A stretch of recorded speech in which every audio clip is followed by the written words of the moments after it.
right, welcome to the Villar Hangar, literally the Villar Hangar. We're going to talk about, professionalism. That's really what this is all about. And we're going to talk about it in the context of 311 Papa Delta, because it's really well done. And Oscar over there, Oscar? Oscar is just absolutely making this thing into something that's safe, reliable, and uber professional. So here's 311 Papa Delta, and here's Josh, our director of maintenance. And so why do you choose a certified repair station? You know, like there's a standard of excellence, safety, and professionalism that you can expect because the FAA has verified that they operate using procedures and methods and practices which are acceptable to the administrator. And what that means is it's the, so to speak, the good housekeeping seal of approval. I know that magazine is no longer around, but it's that verification that it's going to be done right. And you know, this is an example here of what we mean by being done right. Now this is for an M20 311 Papa Delta here, and this is the backside. Now Moonies are a little bit unique, well, for a number of reasons, right? So maybe you should address that. What makes this such an interesting opportunity to showcase this? So particularly what makes the Moonies very unique is the fact that they use these CRC connectors from Amphenol on almost every single connection that they have made inside the aircraft and on the panel. So what makes that great from a technician side is that if you ever go to take this aircraft and get it repaired again at any sort of other repair station, if it doesn't happen to be us, that we can provide not only the schematics for everything that was done in-house, but that will narrow it down to troubleshooting for the next guy that will be saving you money in the hours that it takes to look and find where the problem might be if there is, you know, does become a problem or a component failure. And the simple fact that he can crawl up underneath this panel and go, yeah, that's the wire right there, and that wire goes right here to this plug, nice and neat. So. Yeah. And in a very literal sense, the entire panel can come out if need be in a way that's pretty unusual. And so we're actually building this panel on the bench, and then on the front, we're going to go, may have to do this a couple of times, but we have our FAA accepted process for the final panel piece that goes on top of this that's powder coated and laser engraved, and it's just going to be absolutely gorgeous. But I mean, the level of professionalism that this thing is going to have isn't yet visible here, but it's sure visible here. And that's where, when Josh was, you know, kind of explaining this to me, I wanted to like showcase this work. So we can't always in our panels have them out like this, but this is the level of work that you get from Villar. It's laid in properly, it's in a sequential order, and it's set up for success. It's less likely to have the need for maintenance, but if there is that need in the future, it's done right. Now, Josh, like most of our team, is a veteran, and a lot of your work, like Jamie's, bye Jamie,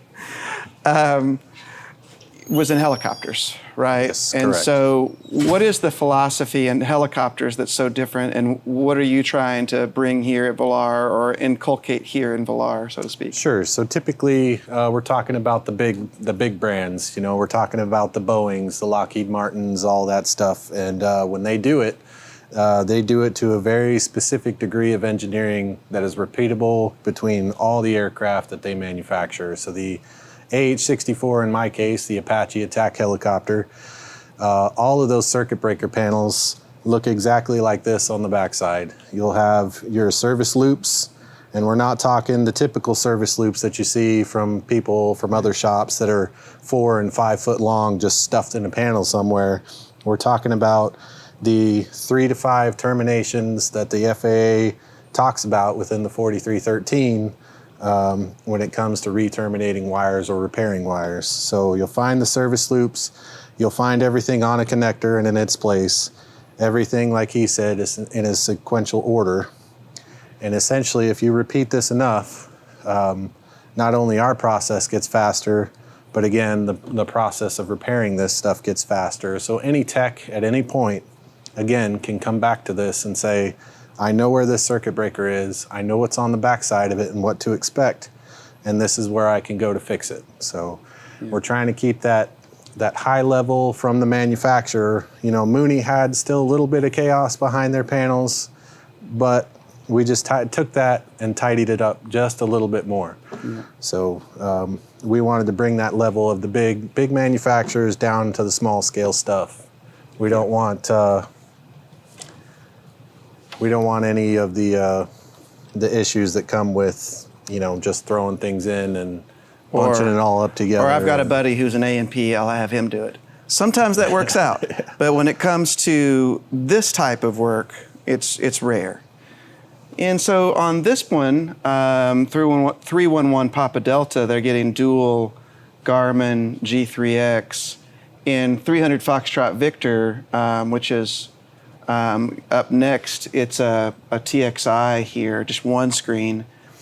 And then all of this area is the standard, in 300 Foxtrot Victor, all of this area is the standard Mooney circuit breaker panel.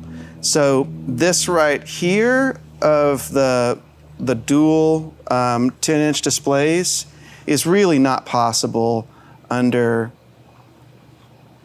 normal conditions, so to speak. The typical setup of a Mooney M series. Yeah, it's just you're getting into all of the electrical, but because of the expertise that I mean, I'm not trying to brag, but you can see this is good quality work. Because of what we're able to do, we were able to get this in here and essentially remake all of the circuit breaker buses that are in here. And it's a fairly complicated system. Mooney's, as a lot of people will know, this type of Mooney, both of these long bodies have dual 24-volt batteries, dual alternators. They've got, how many buses total are on this one? At least 3 to 4 buses on 3 this to 4, particular yeah. one. So your emergency bus and yeah, that's right. You get the emergency bus too. Mm-hmm. So at least 3. So it's a little bit different than just the standard general aviation aircraft, but it is a really cool example for us to be able to, kind of showcase what we do. You were looking at those connectors earlier. So this is for where we're connecting it. This is the original stuff that the customer wanted to leave this there, but what we did was we terminated this into a right proper connection that will go into the main harness that we have installed in the aircraft. So everything is very serviceable. It takes time, it takes expertise, but it's done right, and we want that to be the Velar way. So this is Oscar's little table set up here for his work, but he took a few things off of the table, but this is a typical day here at Velar. It's actually the end of the day. It's a little before 6, but this is the way our hangar looks every day. There's a place for everything, and everything should be in its place, and we try to have that level of professionalism. We don't have the final panel, but is that the markup of it? You want to? Yeah, and maybe talk about that a little bit too, in terms of what this particular thing does for a customer to be able to see it. So essentially, this is one of our first steps in-house that we take care of as far as the instrument panel goes. We know that a lot of your guys' dreams kind of fluctuate in the way that they go, one way, and then, sometimes get stomped on by, fitment and things like that. So you can see the different dreams getting moved around, drilling and stuff within this panel. But essentially, we try to get our first set of this panel on a more cheaper medium for us to be able to lay out everything that we need to lay out and make sure the fitment is all correct, and we're not stuffing things where they don't belong, and everything's mounted the right way. So essentially, You can see all of our markings here.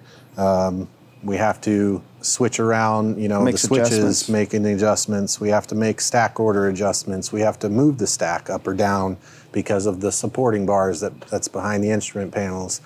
There's a light that we forgot, or things like that we want to add or subtract or figured out different ways. So this is one of our surefire ways to make sure all of that stuff gets put in the aircraft the correct way. And when this is complete, the metal version of this will be the finished product up here that will look absolutely gorgeous. And it'll be so fun to do, a fire up of all the systems, and we'll put that on Instagram or something when this thing goes live. I know that Mike and Lorena are really excited about getting this one back. It's been a long time coming for this. Yeah, this aircraft was down for a long time at another shop that went out of business, and we actually kind of rescued it from there.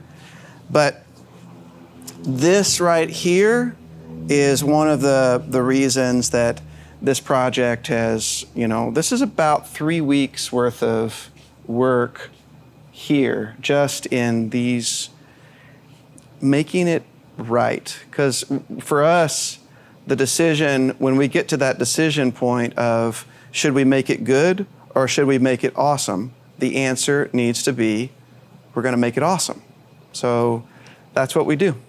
So good job, Josh. Thank you, sir. Good job, Oscar. All right, thank you so much.